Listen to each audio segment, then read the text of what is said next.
OTS est là pour tous vos besoins en matériel électronique et électroménager.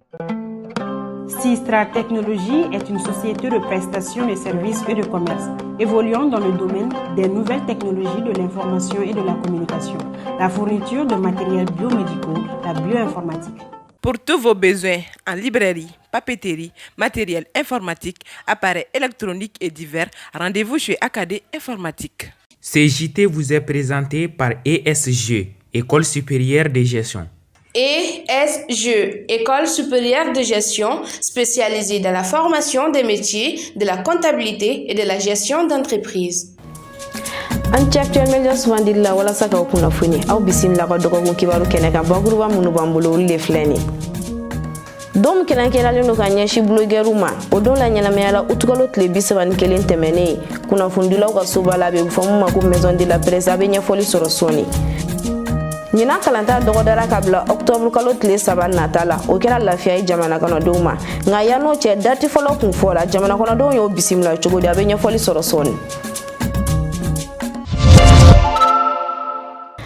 bisimila ko kula ka dogo kun kibaru keneka ina fanya fayu bakuru bawla chugo mina utukalo tle bisaban kelen ale de dum kelen kelen no kan yashi blogging ma nyinata okum kononana aso blog na le bloggeru ga jeglu tondo malaya ani doni blog ulu en doina nyana maya okum kononana ode nafa jumene beni baraina ani media sociaux be labara chugo di mali kononana Abdoulaye Maiga ale kuma keneka ka sere actuel media tokola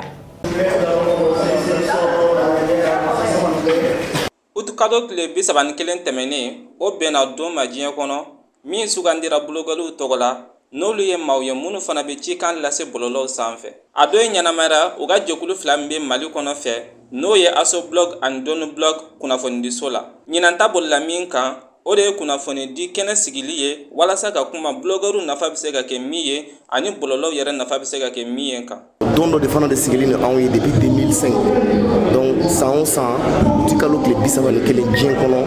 blogɛriw bɛ sigi k'u ka don ɲɛnɛmaya donc bi ABM y'an wele an nana kuma blogɛri jɔyɔrɔ mun ye a ka nafa ye jumɛn a ka baara ye jumɛn ye donc bi tɔnsigi la an y'a ɲɛfɔ jama ɲɛnɛ blogɛri ye mun ye fɔlɔ i bɛ kɛ blogɛri ye cogo di n'i kɛra blogɛri i ka baara jumɛn i ka baara ye jumɛn ye ani ka yira mɔgɔw la blogɛri ni journaliste différence mun ye parce que u tɛ kelen ye parce que blogɛri dɔw b'u yɛrɛ kɛ journaliste ye an bɛ ka f'u ɲɛnɛ blogɛri tɛ journaliste mais blogger ni ye journaliste ya sariya bato i bɛ se ka don journaliste ya la ani gɛlɛya min b'an kan an y'o de ɲɛfɔ mɔgɔw ɲɛna pour que mɔgɔw k'an ka baara dɔn ani fili bɛ mɔgɔw b'an ni mɔgɔ wɛrɛw ɲagami ɲɔgɔn na i n'a fɔ mɔgɔ min bɛ video kɛ ka kunnafoni di ani minnu bɛ ko wɛrɛw kɛ bɔlɔlɔ sanfɛ. nin waati in na sariya tɛ mali kɔnɔ min bɛ blogɛriw lakodɔn ani gɛlɛya min b'u kan tuguni o de ye u jatelen don bɔlɔlɔ kan mɔgɔ dɔw fɛ. ɲinan ta la an ko k'a fɔ an ka taa bɛɛ da kan an ka ɲɛfɔli kɛ maaw ye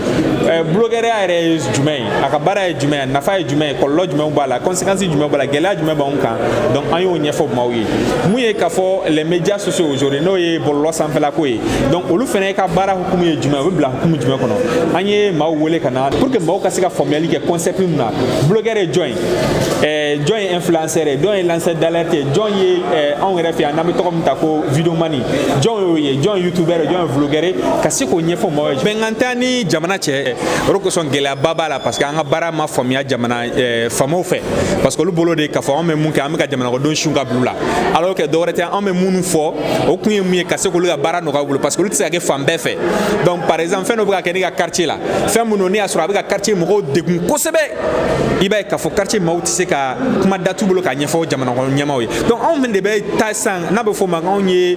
les porteurs de sans voix cogo min na ka se k'o ta k'o ɲɛfɔ donc n'a y'a ɲɛfɔ sisan jamana ɲɛmaaw bɛ bɔ a kalama ka solution sɔrɔ a la. cɛw dɔrɔn t'u ka cikan lase bɔlɔlɔw sanfɛ musow fana y'u sen don a la walasa k'u hakilinata di fɛn dɔw kan ani ka cikan lase.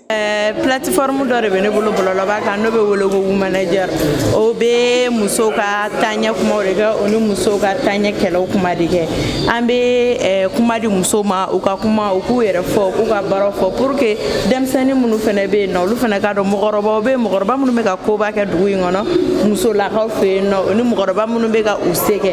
donc an ka baara bɛnn'o de ma an bɛ vidéo kɛ an bɛ article kɛ an bɛ hali événement organiser tout ça ka dans l'objectif ka musow fara ɲɔgɔn kan ka kuma di musow ma ka espace créer musow bɛ se ka kuma o ni musow bɛ se ka ko kɛ espace minnu kan. blogɛriya tɛ baara ye nga a bɛ se ka sɔrɔ sira dayɛlɛ a tigi ye. Maa bɛɛ bɛ se ka don a la n'a ka di ye walasa ka kuma fɛn dɔ kan. Blogueur ninnu de ye maa ye minnu bɛ kunnafoni sira yira kunnafonidila caman na, wa hali n'u lakoleren tɛ jamana fɛ u jɔyɔrɔ ka bon bɔlɔlɔsiraw kan.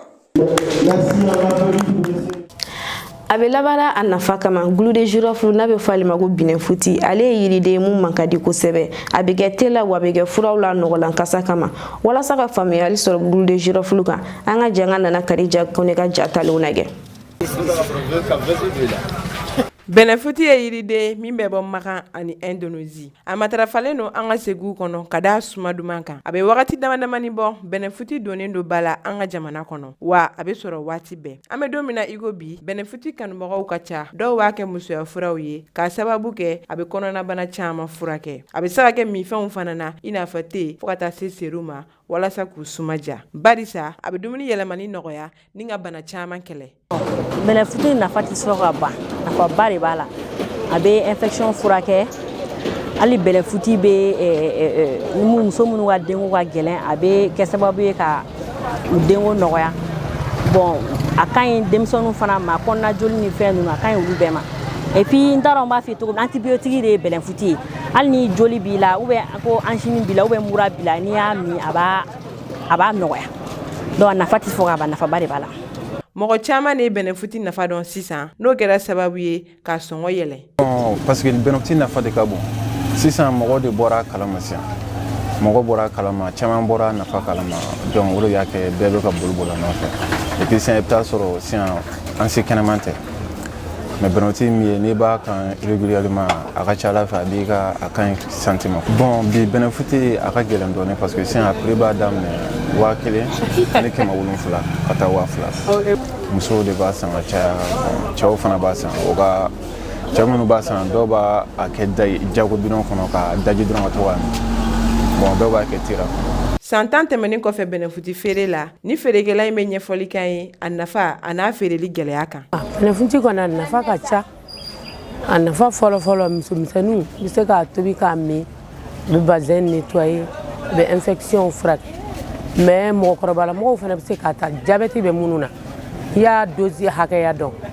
i bɛ se k'a min a bɛ rein ninnu saniya cogoya dɔ la a ka ɲi jabɛti ma ani tension en même temps dɔw yɛrɛ b'a fɔ ko n'i b'a min cogo yɛrɛ dɔn a bɛ jeli saniya quoi cancer tɔw ni fɛnw fura ɲɛnama de don voilà remontant fana don bɛɛ b'a la.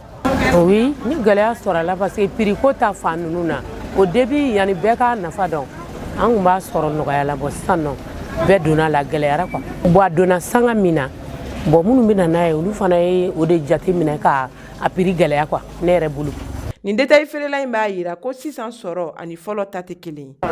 A nafa tun bɛ sɔrɔ a la fɔlɔ mais sisan nafa dɔgɔyara a gɛlɛyara dɔɔnin. Awɔ ne bɛ se ka mun fɔ a feerebagaw ɲɛna u ka dɔ bɔ a la walasa an fana ka dɔɔnin sɔrɔ. Awɔ an bɛ sɛgɛn bari ne mana nin ta k'a siri ka tila k'an sigi ka tile k'a siri. Sanni bɛ kɛ mais ji tɔnɔ ba y'i kɔ sisan. Bɛnɛfuti ma ka di maliyɛnw ye kosɛbɛ jango musolakaw sabula caman b'a jate furaw fɛ ka da nafa n'a suma duman kan. A jɔyɔrɔ ka bon an ka dumunifɛnw na a n'a nafa bɛɛ a kɔlɔlɔ tan tɛ barisa a matarafa kojugu o bɛ se ka na ni kɔlɔlɔ ye. I n'a fɔ a bɛ fɔ zana la cogo min na ko bɛɛ ka ɲi a hakɛ de la. I n'a fɔ an kun y'a fɔ aw ye bakurubaw la cogo min na ɲina kalantan min kun dɔgɔdalen don ka bila septembre kalo tile 16 la o bɔra dɔgɔkɔrɔ ka bila octobre kalo tile 3 nata in na nka minisiri min ɲɛsilen don an ka kalanko ɲɛnabɔli ma o y'a yira k'a fɔ maa minnu ka baara ɲɛsilen don kalanko ɲɛnabɔli ma n'a bɛ f'o ma ko administration scolaire olu bɛ baara daminɛ septembre kalo tile 16 nka yanni nin pereperelatigɛ kun ka di ŋunuŋunukan kun calen don an ka jamana kɔnɔ Aminata Igirɛ Kulubali ale bɛ ɲɛfɔli kan ye. A bɛ wagati damadamani bɔ ŋunuŋunukanw kun cayalen don bɔlɔlɔ sira kan ka kɛɲɛ ni kalanta donw ye. Kɔrɔlen kalanta baaraw kun bɛ daminɛ octobre kalo la nka ɲinɛ sɛbɛsira dɔ kun y'a yira k'a fɔ ko ɲinɛnta baaraw bɛ daminɛ septembre kalo tile 16. O fɔlen kɔ malidenw ka ŋunuŋunukan cayara. École ta le 16 septembre peut-être a bɛna kɛ a siɲɛ fɔlɔ ye. Sinon Mali école kɔni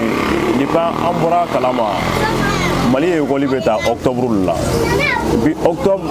i b'a ye octobre yɛrɛ kɔnɔna la san bɛ na tuma kelen kelen parce que Mali école k'a bila octobre la a ma kɛ ni kunfɛ jate tɛ a jate minɛlen don k'a fɔ octobre la o b'a sɔrɔ sanji sumayara mais n'i ko k'i b'a kɛ septembre kɔnɔna la cogo cogo sanji bɛ dɔw bali ka taa kalan na parce que fo k'a jate minɛ k'a fɔ ko Mali Bamako dɔrɔn tɛ Mali ye Bamako peut-être sira bɛ sɔrɔ ka taa école la mais ni mabɔra Bamako la ka taa région kɔnɔna ninnu na ka taa cercle kɔnɔna ninnu na octobre b'a sɔrɔ yɔrɔ dɔw tigɛlen don ka bɔ ɲɔgɔn na pep ji a sababu ye donc septembre école ta in a ma nɔgɔn. Septembre kalo tile 16 mun kun yirala k'a fɔ ko bɛna kɛ kalanta ye an ka jamana kɔnɔ o kɛla balinɔkoba ye jango ka kɛ ni sisan gɛlɛyaw ye. Bon Mali bɛ lahala min na dogolen tɛ mɔgɔ si la an bɛ gɛlɛya yɛrɛ dan nin na et surtout ka taa mois cɛmancɛ la i b'a sɔrɔ non kɔlɔlɔ dan don wari bɔ ka denmisɛnninw ka minɛn san f'u ka tenue san fɛngɛ ninnu ce n'est pas facile a ma nɔgɔn ye kalo bɛ taa se a kilancɛ la o b'a sɔrɔ wari yɛrɛ kɛlen bɛ ka dɛsɛ kɛ kuma tɛ ka to don école ta kɔnɔna la donc gɛlɛya b'a la. Ni ko in ye dɔw kamana gan kalanden dɔw y'a yira k'a fɔ k'olu nisɔndiyalen don ka kalawiliw kunbɛn. École ta bɛna kɛ sɔnni a diyara ne a ma diya de a diyara de parce que mɔgɔ bɛna bɔ yɔrɔ min na u bɛ mɔgɔ ci fo k'i faga mais a bɛ wɔɔrɔ ma diya sa o la i bɛ fɛrɛ i ka sunɔgɔ ma quoi i b'i da sunɔgɔ la mɔgɔ t'i tɔɔrɔ f'i wuli heure mais ni école bɛ wuli i bɛ wuli 6 heures o dun t'a ɲɛnama ye. A man ne ka taa septembre parce que an tɛ ka kulonkɛ ja sɔrɔ.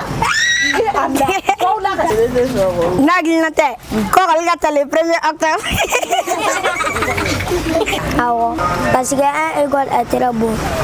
Awɔ parce que école ka d'an ye trop. Minisiriso min ɲɛsilen don an ka jamana kalanko kan ale ye lajɛrɛ dɔ kɛ septembre kalo tile fɔlɔ min na a b'a yira k'a fɔ ko kalanta baaraw bɛ daminɛ octobre kalo tile 3 natɔ in na. Effectivement école bɛna dayɛlɛ mais jɔn bɛ kɛ école baarakɛlaw yɛrɛ ni école second cycle do directeur bɛ kɛ ni premier cycle do directeur bɛ kɛ u n'u ka baara kɛ ɲɔgɔn u bɛɛ bɛ kɛ école la. Muna école yana ka taa fo baara dɔw de ka kɛ bin bɛ école sow kɔnɔ fo k'ulu bɔ classiw datugura fo k'ulu dayɛlɛ k'ulu furan k'u jɛ a yɔrɔ dɔw yɛrɛ la n'a ma kɛ école minnu na classiw réhabilitera classiw baara kɛr'u la salu a tableau yɛrɛ fo ka a kɛ finman ye pour que ni lakɛrɛ jɛma ye sɛbɛnni k'a kan a nɔ ka ye. Nin bɛɛ ye baaraw de minnu kan ka kɛ yani école ta cɛ donc minnu bɛna daminɛ 16 septembre n'o ye école encadrement yɛrɛ administration mɔgɔw yɛrɛ olu de bɛna don k'o baaraw daminɛ yani octobre kalo tile 3 n'o bɛna kɛ école dayɛlɛli ye. O fɔlen kɔ jamana kɔnɔden caman y'a ka nisɔndiya yira sabula kalanden somɔgɔw yɛrɛ tun bɛ ka mun fɔ o ye k'a fɔ ko septembre kalo tile 16 bɛna bɛn ka sɔrɔ u ka saraw man di n'o dun kɛla o bɛ kɛ sababu ye min na u tɛna se k'u ka denmisɛnninw ka kalan musakaw sara. An bɛ wagati min na an ka jamana ɲɛmɔgɔw tɛ ka kunnafoniya di premier ministre n'o ye docteur Choguel Kogala Mayiga ale ka bana ko kan jamana kɔnɔdenw yɛrɛ bɛ ka hakilina dɔw ta u yɛrɛ ye Kadiata Sow ale y'a ka kuma baraya la.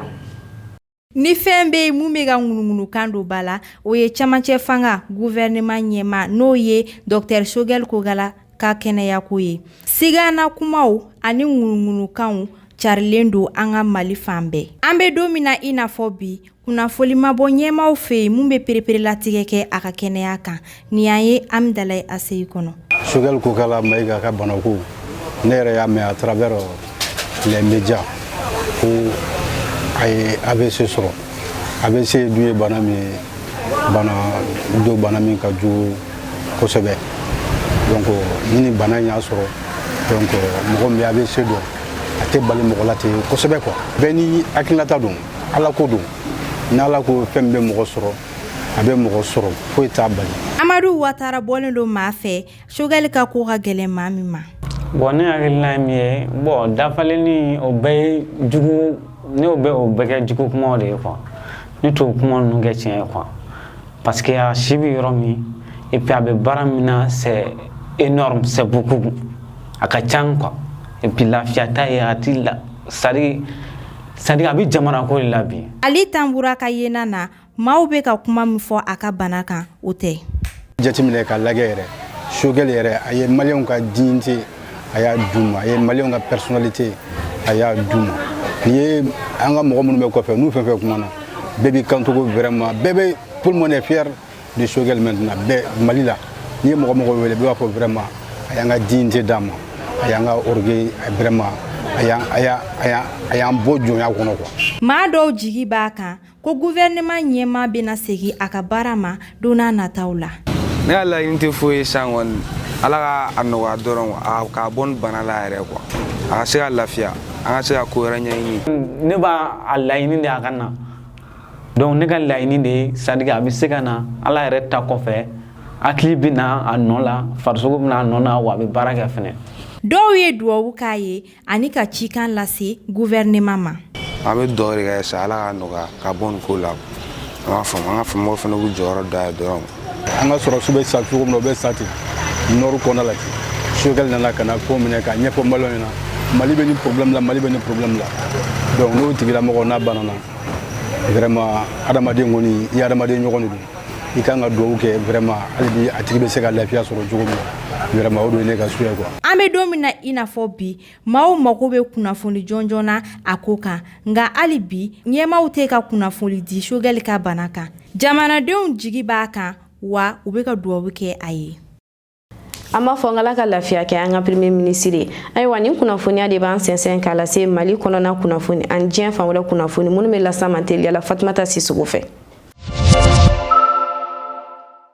An ka jamana kɔnɔ kibaru kabini mɛ kalo tile 25 san 2022 Boni n'ale bɛ Mopti mara la kun bɛ maajugu ninnu ka bolo kan. Katiba Serma n'ale bɛ jɛkulu dɔw fɛ min bɛ Al-Qaïda kɔnɔ u tun ye sira tigɛ min b'a to mɔgɔw bɛ taa Boni walasa ka dugulamɔgɔ ninnu ɲangi minnu bisigiyalen don k'a fɔ k'u ni Mali finitigilakaw ani Rusi finitigilakaw bɛ ka baara kɛ ɲɔgɔn fɛ. Sigikafɔ de y'a to ko in lasara walasa mɔgɔw bɛ se ka don dugu kɔnɔ. An ka jamana dafɛ kibaru uti kalo tile 29 san 2022 mɔgɔ caman de ni tora ji kasara dɔ la Niger dugu 538 na ani minɛn caman de tiɲɛna. Kasara bonyana Maradi ani Zindar dugu de la ka da kan maa 55 de ni tora kasara in na. O wagati kɛlen na ji fanga bonyana ka tɛmɛ a hakɛ kan ni santimɛtiri 540 ye. A laɲininen don dugu mɔgɔ minnu sigilen bɛ ji kɛrɛfɛlaw la ka wuli ka bɔ yen. Senegal kɛnɛya tigilamɔgɔ 3 minɛna ka da kan muso dɔ ni tora muso kɛlɛ la. Kunnafoni dɔw y'a yira ko mɔgɔ minnu nɔ yera nin ko in na u welela k'u nɔ minɛ Kedugu finitigilakaw fɛ ka kɛɲɛ ni damakasi sɛbɛn min bilala u kama muso fatulen cɛ fɛ.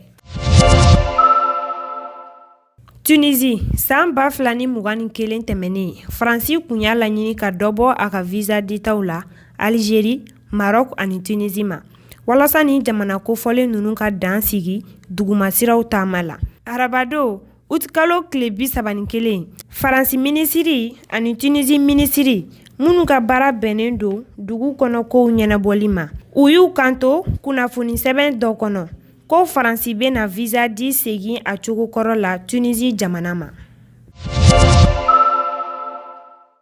Kunnafoni ko ta nasira la ni ne bɛ dansigi bi dɔgɔkun kibaruya la mun labɛn Actuel Media ɲɛmayaso fɛ ka lasaw ma ani cɛw ka ɲamadali la aw kan bɛ diɲɛ waati wɛrɛ.